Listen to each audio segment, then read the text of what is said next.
Good morning, everyone. I'm Seema Thakur, your physical education teacher. So, today we will do Unit 3 Yoga and Lifestyle. In this unit, today we will cover obesity. So, let's start the topic. Obesity. Obesity is defined as abnormal or excessive fat accumulation that may impair health. Obesity is medical condition when the body of a person contain 20% or more fat as compared to ideal weight.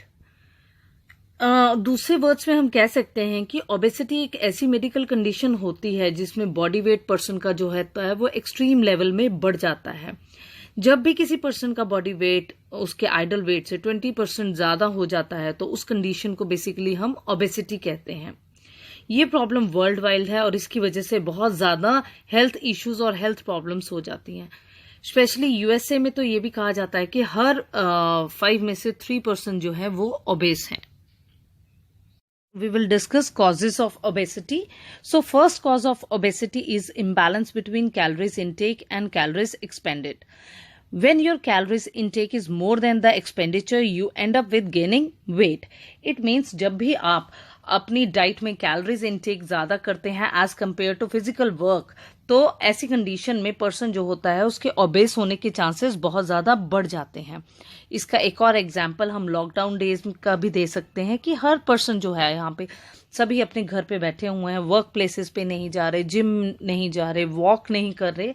तो ऐसे में जब हम daily 2 to 3 meals खाते हैं और specially fried food खाना start कर देते हैं, क्योंकि बाहर हमें वो फ्राइड फूड हम नहीं खा सकते तो घर पर ही हम फ्राइड फूड खाते हैं, जिसकी वजह से वेट गेन होने के चांसेस सबसे ज्यादा बढ़ गए हैं. Next is genetic. There are some rare genetic conditions that can cause obesity. A person is more likely to be obese if one or both parents are obese. It means कुछ rare genetic conditions ऐसी होती हैं जिसमें one और both parents जो होते हैं वो ओबेस होते हैं, जिसकी वजह से ओबेसिटी जो होती है वो आगे बच्चों में ट्रांसफर हो जाती है.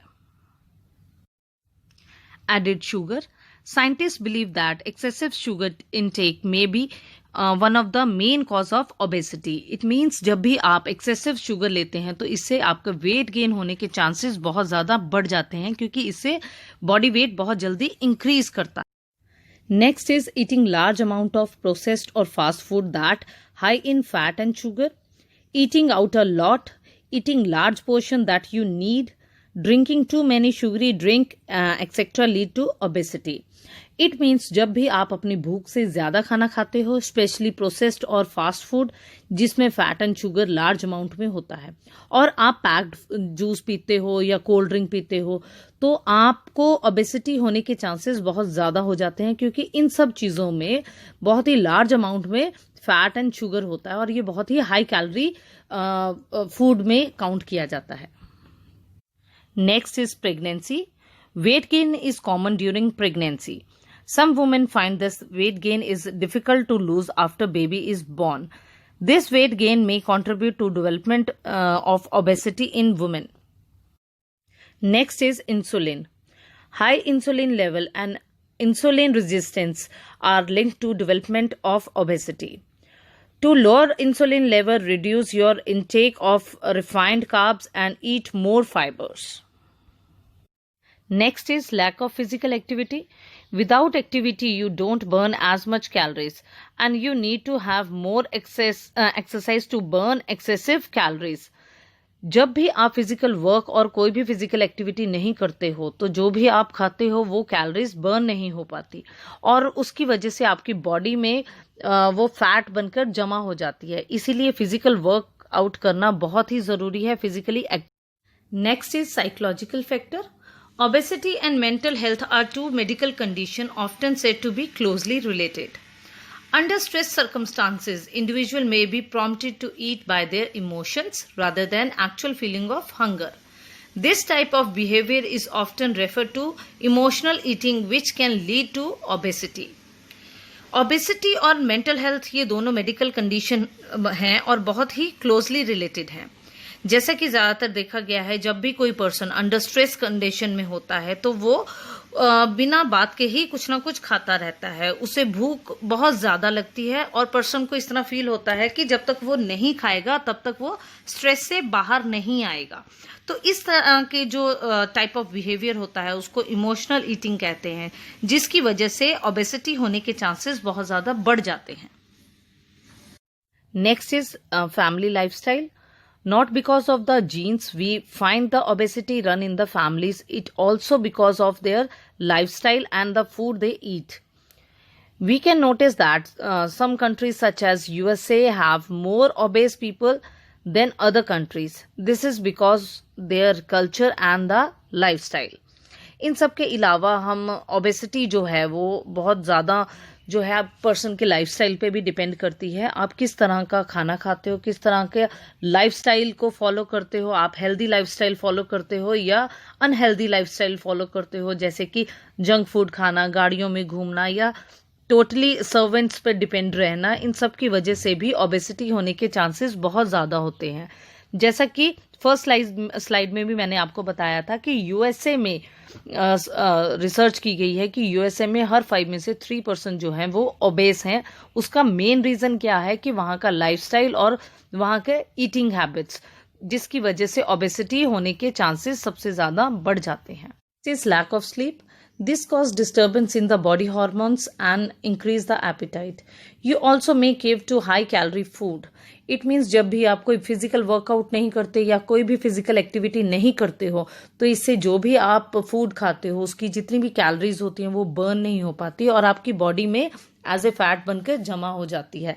इसके अलावा जब आप सफिशिएंट अमाउंट में स्लीप एक नहीं लेते हो, अच्छे से नहीं सोते हो, तो आपके जो हार्मोन्स होते हैं वो डिस्टर्ब हो जाते हैं, जिसकी वजह से भी आपका जो है बॉडी का वेट जो होता है वो इंक्रीज हो जाता है और आप ओबेस हो जाते हो। Now we will discuss what are the complication of obesity. People with obesity are likely to develop a number of potentially serious health problems including heart disease and strokes, type 2 diabetes, certain cancers, digestive problems, sexual problems, sleeping apnea. Due to obesity, your quality of life. Obesity can destroy your overall quality of life. You may not be able to do things you used to do, such as participating in enjoyable activity. You may avoid public places. People with obesity may even encounter discrimination. Other weight-related issues that may affect your quality of life including depression, disability, shame, guilt, social isolation, sexual problem, lower work. Obesity की वजह से person के अंदर बहुत सारे negative feelings आ जाती हैं, जैसे कि उसकी सेल्फ एस्टीम बहुत ज़्यादा डाउन हो जाती है, वो सोशली आइसोलेटेड हो जाता है, पार्टीज़ में या फ्रेंड्स के साथ गेट टुगेदर करने से भी डरता है। उसके पर्सन के अंदर हमेशा एक फीलिंग होती है कि मैं कुछ भी पहन लूँ वो मुझे सूट नहीं करेगा, या फिर पर्सन जो होता है वो डिप्रेशन में चला जाता है। इसके अलावा वर्क प्लेसेस पे भी इस तरह के पर्सन्स को बहुत ज़्यादा डिस्क्रिमिनेशन का फेस करना पड़ता है कि अगर सेम पोजीशन पे 2 लोग हैं, एक ओबेस है और दूसरे की फिजिक बहुत अच्छी है, तो जिसकी फिजिक अच्छी है उसको एज कंपेयर टू ओबेस ज़्यादा अच्छे से अटेंड किया जाता है, उसको सैलरी जो है और अच्छा रेपुटेशन उसका माना जाता है, क्योंकि आजकल की जो सोसाइटी है वो आपका आउटर लुक को बहुत ज़्यादा वैल्यू देती हैं कि आपने किस तरह से अपने आप को कैरी किया है या किस तरह के आपकी फिजिक और फिगर है। तो इन सब चीज़ों को जब ओवरऑल कैलकुलेट किया जाता है तो जितने भी ओबेस होते हैं वो डिप्रेशन का शिकार हो जाते हैं, उनमें ईटिंग डिसऑर्डर आ जाता है, जिसकी वजह से जब वो सारा दिन साइकोलॉजिकली अपने बारे में सोचते हैं तो उनमें एक इस तरह का ईटिंग डिसऑर्डर आ जाता है जिससे कि वो कुछ भी खाते रहते हैं और जिससे वो और ज़्यादा ओबेस हो जाते हैं। Now we will discuss prevention of obesity. Exercise regularly, follow a healthy eating plan, monitor your weight regularly, drink green tea, avoid saturated fat, drink at least 4 liters of water every day, eat dark chocolate, eat colorful vegetable and fruits. It means अगर आप OBCs नहीं होना चाहते, अपने आप को अच्छी figure maintain रखना चाहते हैं, अच्छी फिजिक मेंटेन रखना चाहते हैं, तो आपको अपने लाइफस्टाइल में कुछ चेंजेस करने होंगे और कुछ एक चीज़ों को फॉलो करना होगा। जैसे कि आपको डेली 1 to 2 आवर वॉक करनी चाहिए या फिर फिजिकल वर्कआउट करना चाहिए, लाइक जॉगिंग, जिम, वॉकिंग, कुछ भी। इसके अलावा योगा करनी चाहिए, ग्रीन टी पीनी चाहिए, एटलीस्ट 5 लीटर वाटर डेली पीना चाहिए।